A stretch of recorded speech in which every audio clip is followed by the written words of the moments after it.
Hello, this is Chapter 3, Video 4, Truth Tree Applications.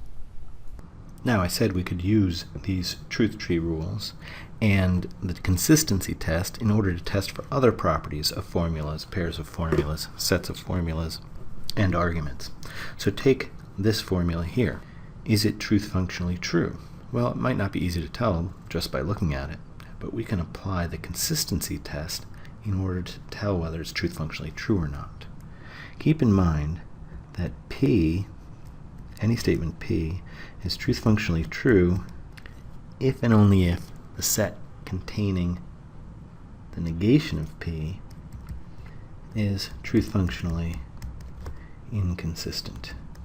So all we need to do is take a set containing the negation of the sentence we're concerned with. For example, take this set here, do the truth tree test for consistency on it, and if it comes up inconsistent, then the original sentence is truth functionally true. If it comes up consistent, then the original sentence is not truth functionally true. So let's do it. Now, we list the members of the set vertically, but since there's only one, there's not much to do. There it is. Notice that the structure of this statement is that it is the negation of a conditional. So we will apply negated conditional decomposition, which tells us to take the antecedent inside the parentheses and the negation of the consequent. So that will give us A as the antecedent, and then not A arrow B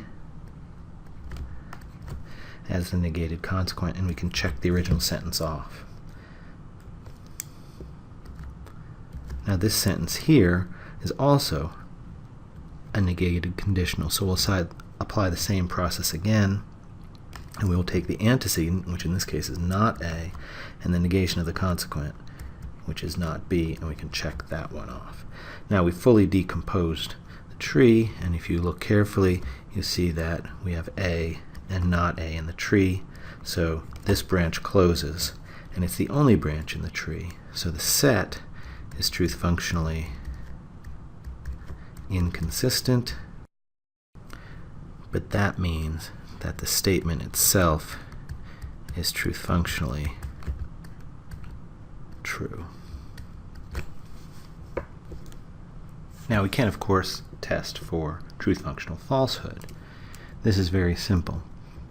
Statement P is truth functionally false if and only if the set containing just P is truth functionally inconsistent.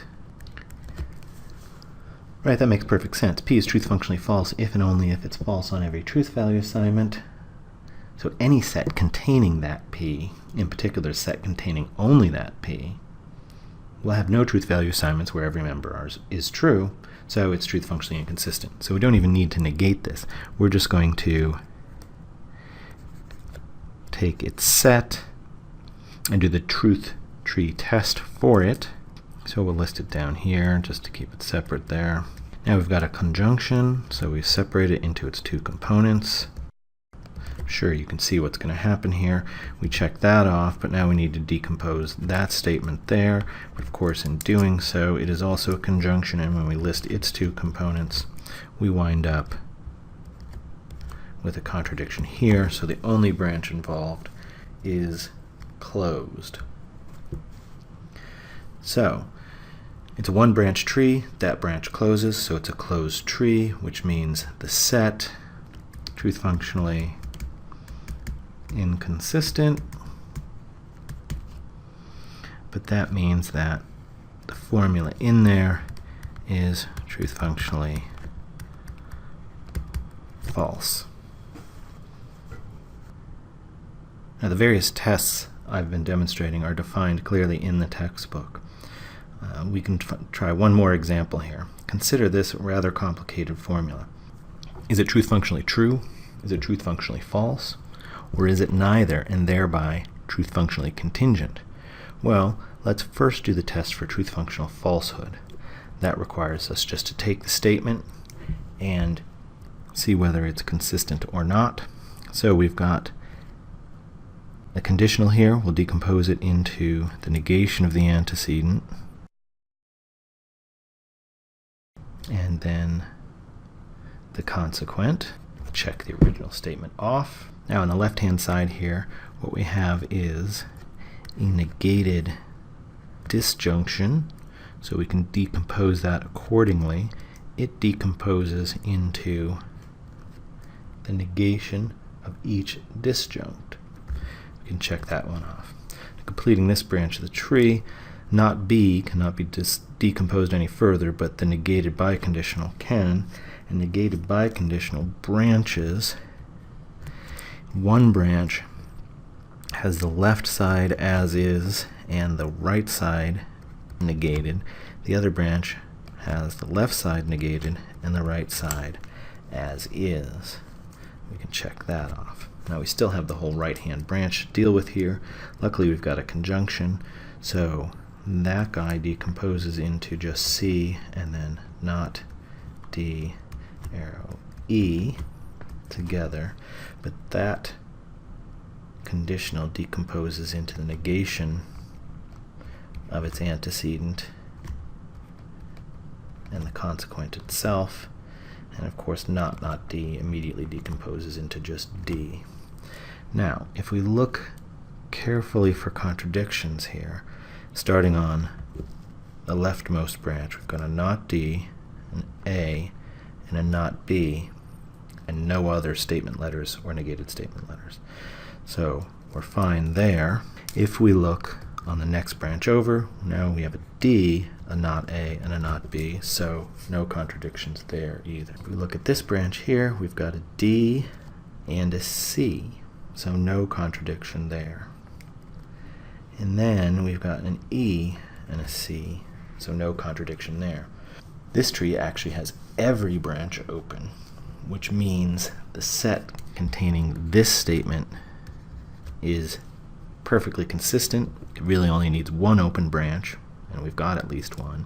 So this set is consistent, which means that the original formula is not truth functionally false. But is it truth functionally true? Well, in order to do that, we need to decompose the negation of the whole statement. So let's clear out some space here. Boop. And we need to take this and negate the whole thing and restart.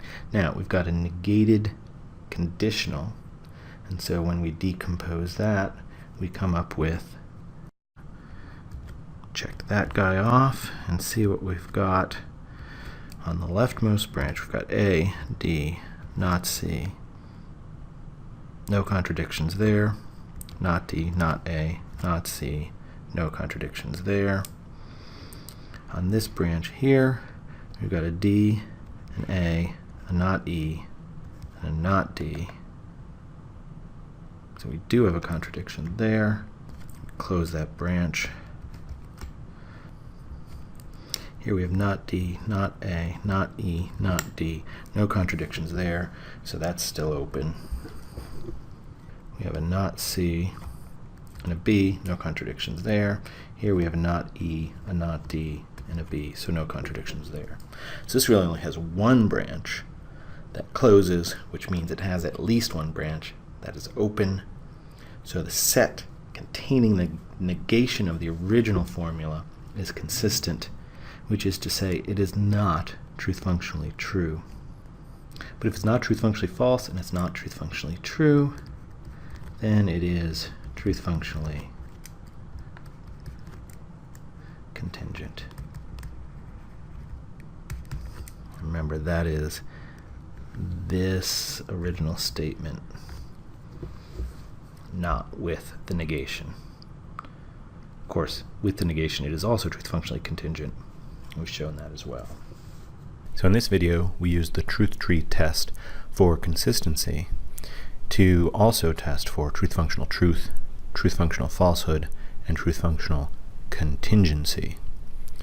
In the textbook, you'll find other tests using the basic consistency test to test pairs of formulas for equivalence or contradiction, and to test arguments for validity, and sets of claims and target statements for entailment. I won't illustrate all of those here, but the basic method should become familiar to you quickly.